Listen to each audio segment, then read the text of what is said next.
minus 5, minus 4, minus 3, minus 2, X minus 1.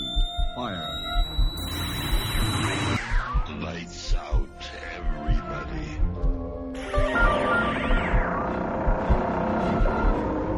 The creaking door. Dimension X. Inner Sanctum Mystery. X minus 1.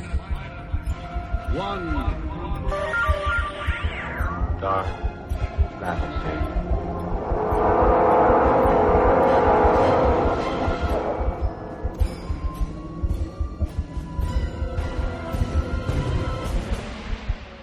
Hello everyone, welcome to Sci-Fi and Horror, brought to you by Dwayne Old Time Radio. Sci-Fi and Horror features some of the best programs from the golden age of radio, including X-1, Orbiter X, Dimension X, it's a lot of X's, Lights Out, Ray Bradbury, Dark Fantasy, and many, many more.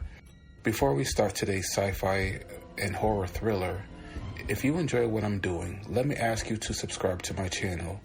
Subscribing is 100% free, and you will receive notifications on new posts. Lastly, if you have a moment, please write a short 1 or 2 sentence review or give a rating on your preferred podcast service. A positive review or rating would help me out a lot. And now, on to the show. And again, thank you for your support. Hope you enjoy. We're going to end the month as normal with Ray Bradbury. This is a little bit of a different episode of Ray Bradbury, or at least a more up-to-date episode. This one is from 1991. This is BBC Radio with the first, it's actually 2 stories in one. Golden Apples, and then Hail and Farewell. This aired January 28th, 1991.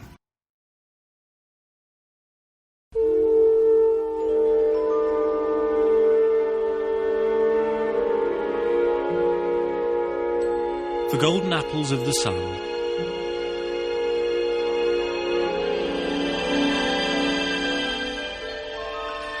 Stories by Ray Bradbury.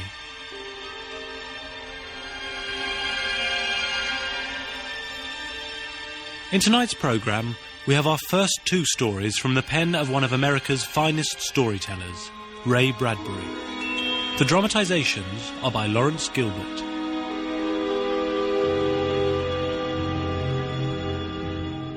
We begin with the story which is itself called The Golden Apples of the Sun.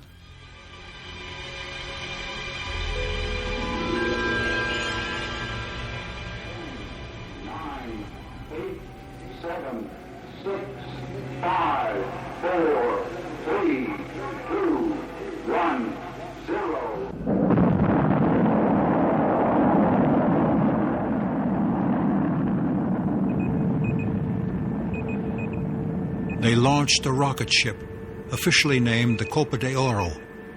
But some, knowing what its mission was, called it the Prometheus, after one who, a long time ago, stole fire from the gods and brought it to mankind. The gods punished him for this deed. Others, remembering what had happened to the hero of another ancient Greek legend, secretly dubbed it the Icarus. For the mission of this spaceship was a voyage to the sun. Steady as she goes, Mr. Breton. South. South, sir? Yes, south. After all, when you travel on down toward the sun and everything goes yellow and warm and lazy, you're only going in one direction, south.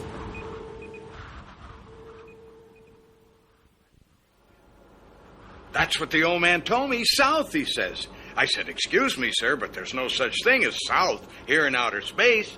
But he just kept murmuring to himself, more like, south, south. Sun's got to him. Dreaming of some faraway land where he once spent a holiday, I guess. Yeah, somewhere I wouldn't mind being right now. Look out there. The sun. It'll be filling the whole view soon. Lucky these ports are tinted. And it's one of those beers, Breton. Just the thought of it makes me thirsty. Anyone seen my drinking tube? Is this it? Oh, thanks. It'll be more than the thought of it makes us that soon. Well, don't worry, Breton. They stowed away 2,000 lemonades and 1,000 cans of this stuff. Who was it wrote of the golden apples of the sun? Yeats? Bravo! And fear no more the heat of the sun? Eh, Breton? Shakespeare. I should know that one. I've thought about it often enough. What about A Cup of Gold? No? John Steinbeck. The Crock of Gold? That's an old one. Yeah, but who said it of the sun? James Stephens. Yeah, and what about the pot of gold at the rainbow's end? There's a name for our trajectory. Hey, Breton? Rainbow. Rainbow. I could have done with another of those. Right. Some of us have work to do. Outside temperature. 500 degrees Celsius, 1,000 degrees Fahrenheit. Look at you now. I could almost reach out and touch you. And so we shall. In fact, we'll be stealing just a tiny bit of you before this trip's over. Through corridors of ice and frost, ammoniated winter and storming snowflakes blew. Any small fire breath from the vast, blazing hearth outside that might seep through the hull of this ship would find winter. Winter slumbering inside here like all the coldest hours of February. And inside this ship of cruising winter, the men were individually shielded from temperatures hundreds of degrees below zero by their all-protective suits of warmth and oxygen. Outside temperature. 1,040 degrees Celsius, 2,000 degrees Fahrenheit. Falling like a snowflake into the lap of June. More like sweltering August. 1,060 degrees Celsius, 3,000 degrees Fahrenheit. The ship's refrigerants pumped away at 10,000 miles per hour inside frosty boa constrictor coils. 2,080 degrees Celsius, 4,000 degrees Fahrenheit. High summer, yes. July, August. 2,600 degrees, Captain. 5,000 Fahrenheit. Gentlemen, we are touching the sun. Oh, my jeez. 3,640 degrees Celsius, 7,000 degrees Fahrenheit.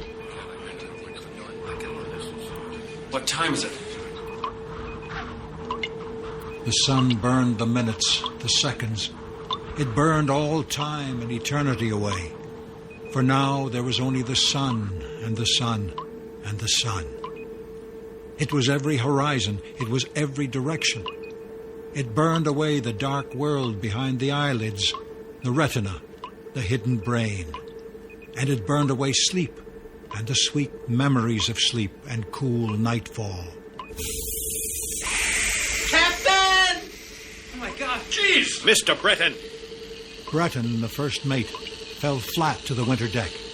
His protective suit whistled, where burst open. His warmness, his oxygen, and his life bloomed out in a frosted steam. Quick! Inside Breton's plastic face mask, milk crystals had already gathered in blind patterns. A structural defect in his suit, Captain. He's dead. Frozen. A man afraid of fire is killed by the frost. No, leave him there for now. There's no time. Outside temperature. 5,720 degrees Celsius, 11,000 degrees Fahrenheit. Captain, look! That icicle up in the ceiling! It's melting! Auxiliary pump broken, sir. Refrigeration. We're losing our ice. Can't you see the trouble? Don't just stand there like idiots. We haven't the time. The men rushed about. The captain bent down in the warm rain, cursing, felt his hands run over the cold machine, and while he worked, he saw a future which was removed from them by a merest breath. He saw the skin peel from the rocket ship, and men running, mouths shrieking, soundless. Space was a black mossed well where life drowned its roars and terrors. You could scream a big scream, but space snuffed it out before it was half up your throat. Damned pump. Try the feed line. He stabbed the auxiliary pump with a screwdriver. He shuddered at the thought of annihilation. We're used to more leisurely dying, measured in minutes and hours. Even 20 seconds now would be a slow death compared to this hungry thing waiting to eat us. Captain, do we pull out or stay? It's time to get the cup ready. Take over the pump. The captain turned from the faulty pump and put his hand to the working mechanism of the huge cup. He shoved his fingers into the robot glove. A twitch of his hand moved a gigantic hand with gigantic metal fingers from out of the bowels of the ship.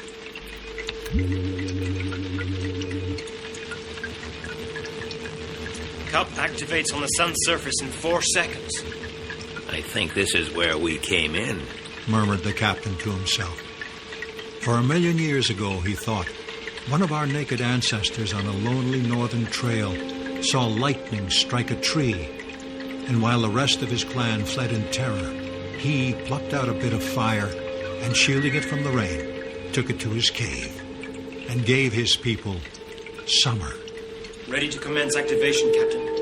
And so here we are again, today, on another trail to capture more fire. This time a different fire that might burn forever. Down there, Captain. It's incredible. Yes. It makes the hydrogen bomb look like a firecracker. Why, there must be 1,000,000 hydrogen bombs going off there all the time. Only the sun knows what we want to know. Only it has the secret. Besides, it's fun, isn't it? Fun, sir? Yes, fun. That's the real reason we're doing this. It's a little insect man hoping to sting the lion and get away from its jaws. We did it! That's what we want to be able to say. We got away with it! And here's our cup of energy and eternal fire that may well power our cities for 1,000 years. Our beggar's cup. Activating. The cup dipped into the sun. It scooped up a bit of the flesh of God, the blood of the universe. Slowly does it. What'll happen when we pull it inside? That extra heat now, Captain? God knows. Auxiliary pump all repaired, sir. Start it.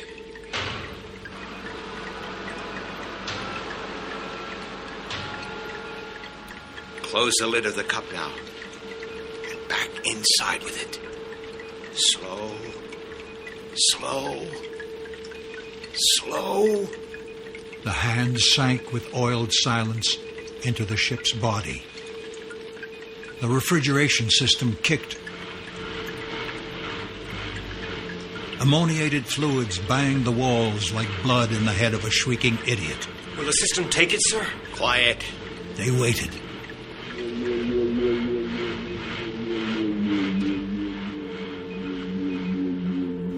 Ceiling's freezing up again.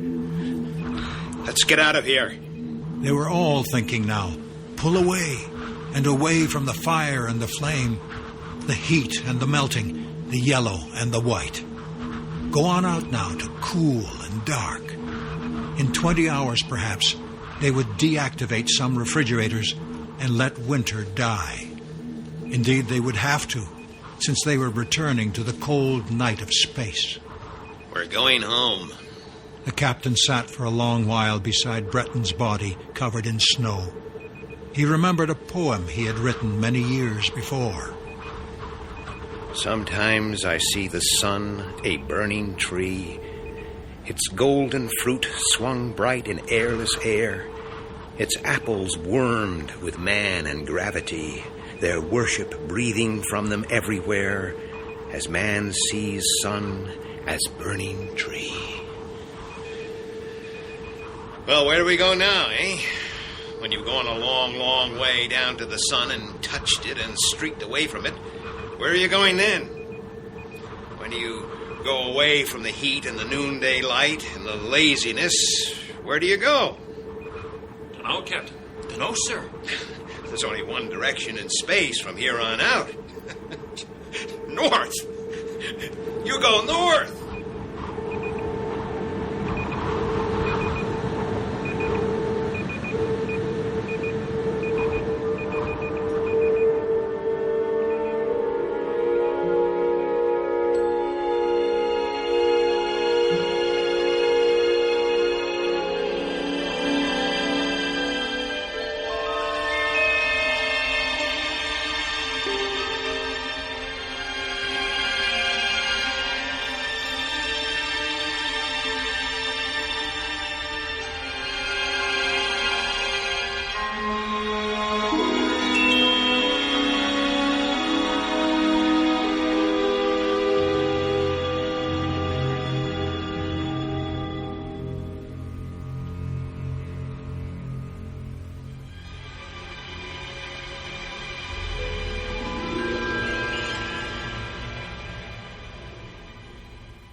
And now the second of our stories by Ray Bradbury. It's called Hail and Farewell.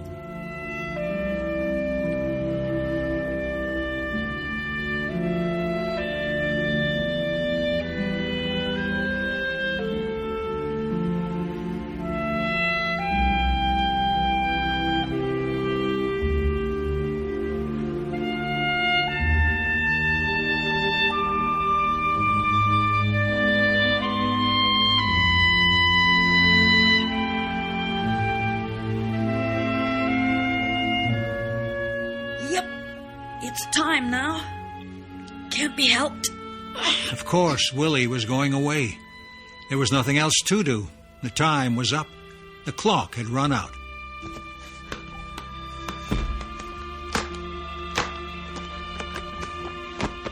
And he was going very far away indeed. His suitcase packed, Willie shined his shoes. His hair was brushed, and he had expressly washed behind his ears, and it remained only for him to go. First down the stairs, then out the front door.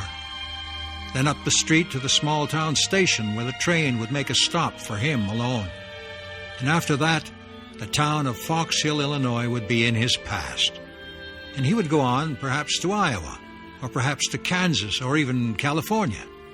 A boy 12 years old with a birth certificate in his suitcase to show he had been born 43 years ago. Willie? Almost time. Yep, coming. Here I am. Look at you, so neat, clean. You look pretty good yourselves. You can't really believe in us, Willie. Oh, Mother. I can't help it. People are beginning to talk.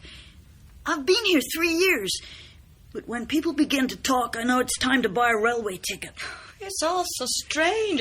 I don't understand. So sudden. We'll miss you, Willie. I'll write you every Christmas, so help me. Well, it's been a great pleasure having you here, son. It's a shame it had to stop. It's a shame you had to tell us about yourself. Anna and I are sorry you can't stay on. You're the nicest folks I ever had. Willie. It's not easy to go. You get used to things. You want to stay. But it doesn't work. I tried to stay on once after people began to suspect. You know what people said? How horrible, him playing with our innocent children, after all these years and us not guessing. Awful. And finally I had to skip town during the night. It's not easy. You know darned well how much I love you both. Thanks for 3 swell years.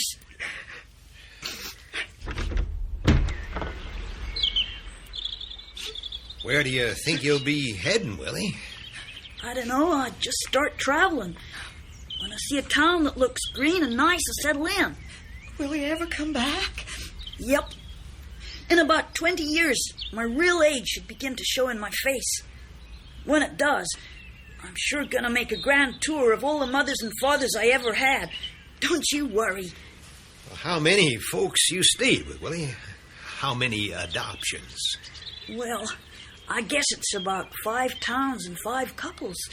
Yeah, maybe over 20 years gone by since I started my tour.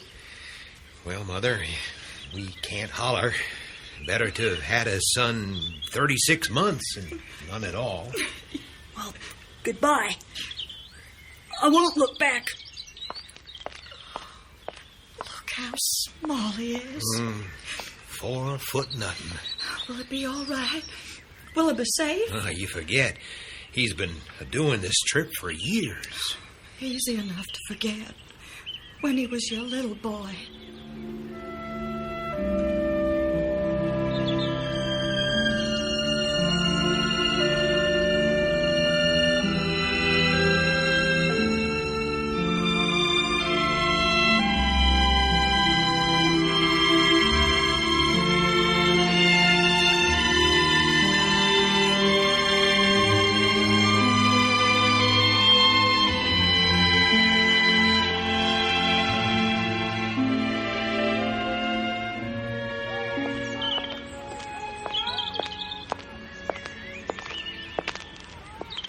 ball the neighborhood boys were playing with landed on the grass near where Willie was walking.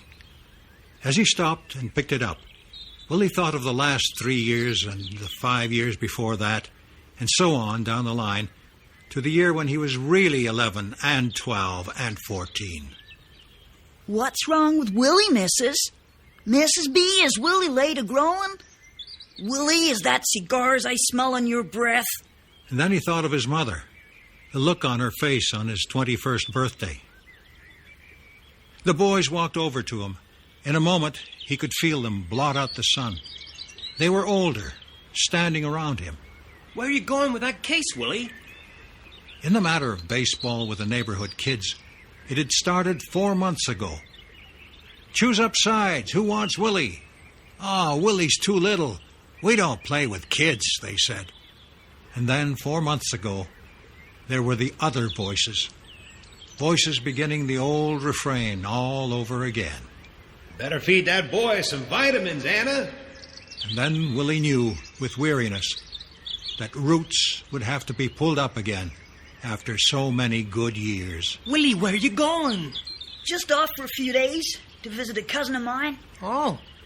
How's about a quick game, you guys? The boys looked doubtful, but they nodded. Willie dropped his suitcase and ran out to play. The ball went here and there. They rushed back and forth, life coming and going in a pattern. Here, there. Mr. and Mrs. Robert Hanlon, Creek Bend, Wisconsin. Henry and Alice Bolts, Limeville, Iowa. The Smiths, the Eatons, the Robinsons. Husband and wife. Husband and wife. Husband and wife. No children. No children. A knock on this door, a knock on that. My name's William. Well, son, you look like you've been traveling. You run off from somewhere? Nope. Oh, boy, you an orphan? Then, as usual, he was offered the sandwich, the glass of milk. Yeah, we always wanted kids. Martha and me. Never worked out. Never knew why. Just one of those things. Well, it's getting late, son. Don't you think you better hit for home? Got no home. What, little kid like you? Your mother will be worried. Got no home and no folks anywhere in the world. I wonder, could I sleep here tonight? Well, now, son, I just don't know. We never considered taking in anybody like you before, you see. How does it feel, Willie? Asked one of his adoptive parents once, on the last night he stayed with them. How does it feel to be young forever? To look like a silver coin new from the mint? Are you happy? Do you feel like other children inside? After my real folks died, after I found I couldn't get man's work anywhere, I tried carnivals, but they only laughed. Some, they said, "You're not a midget. And even if you are, you look like a boy. We want midgets with midgets' faces." Sorry, son, sorry. So I left home, wondering, what was I? A boy? I looked like a boy, sounded like a boy. So I might as well go on being a boy. No use fighting it. No use screaming.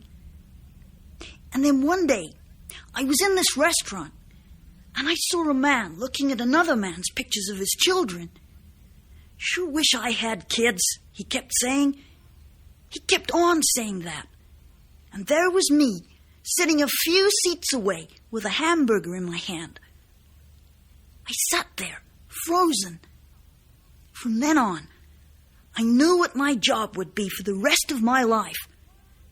There was work for me after all, making lonely people happy. But Willie, didn't you ever get lonely?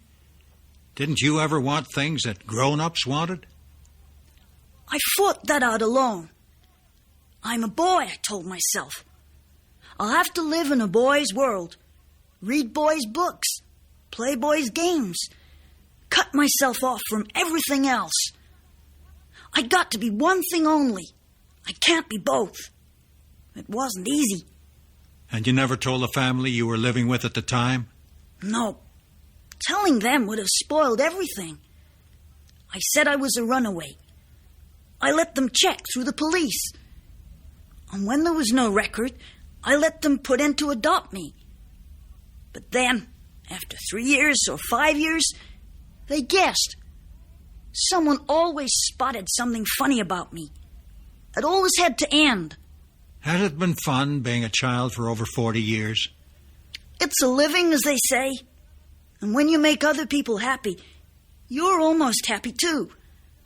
I got my job to do, and I do it. Thus, once, had Willie unburdened himself to one of those he was about to leave. I gotta be going now, fellas. Okay? Goodbye, then. Oh, you don't have to be shaking hands. And as if you were going to Timbuktu or someplace. No, that's right. So long, Willie. See you next week. Yeah. So long. And he was walking off with his suitcase again, looking at the trees, going away from the boys and the street where he had lived.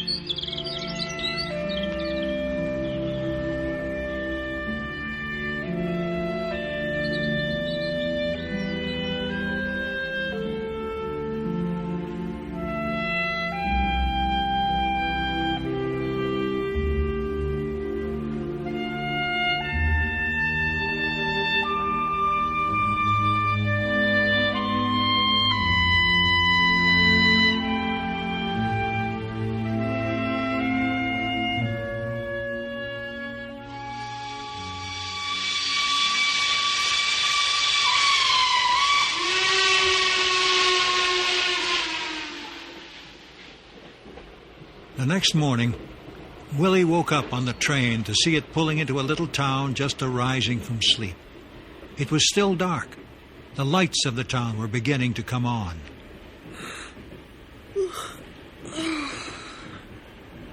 Porter, what town's this? Valleyville. How many people? Maybe 10,000. Why? This your stop? It looks green. Nice and quiet. Son, you know where you're going? I'm getting off here. I hope you know what you're doing, boy. Yes, sir. I know what I'm doing.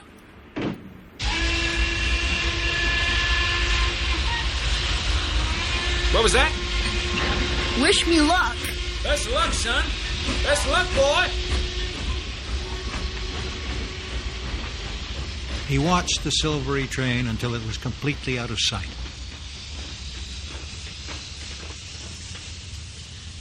He stood quietly, a small boy, 12 years old, on the worn wooden platform. And only after 3 entire minutes did he turn at last to face the empty streets below. Let's see who we can find, then. And as the sun was rising, Willie began to walk very fast so as to keep warm down into the new town.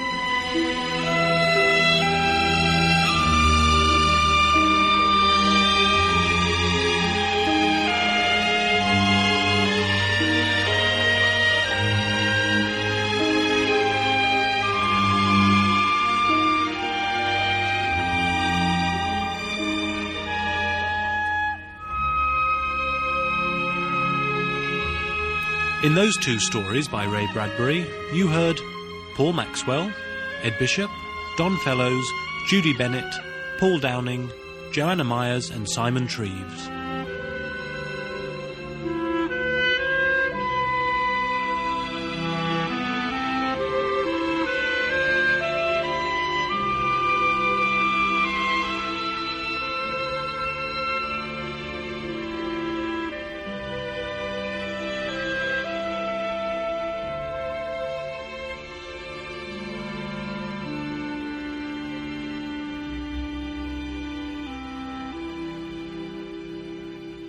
The stories were dramatised for radio by Lawrence Gilbert and directed by Peter Hutchings.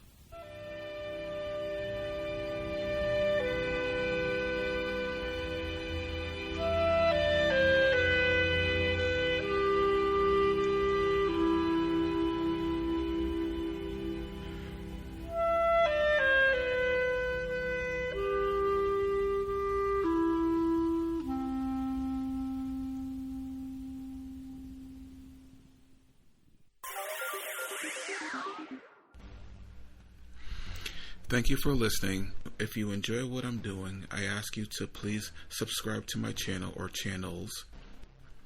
Well, hope you enjoyed, and until next time, stay safe, wish you well, peace.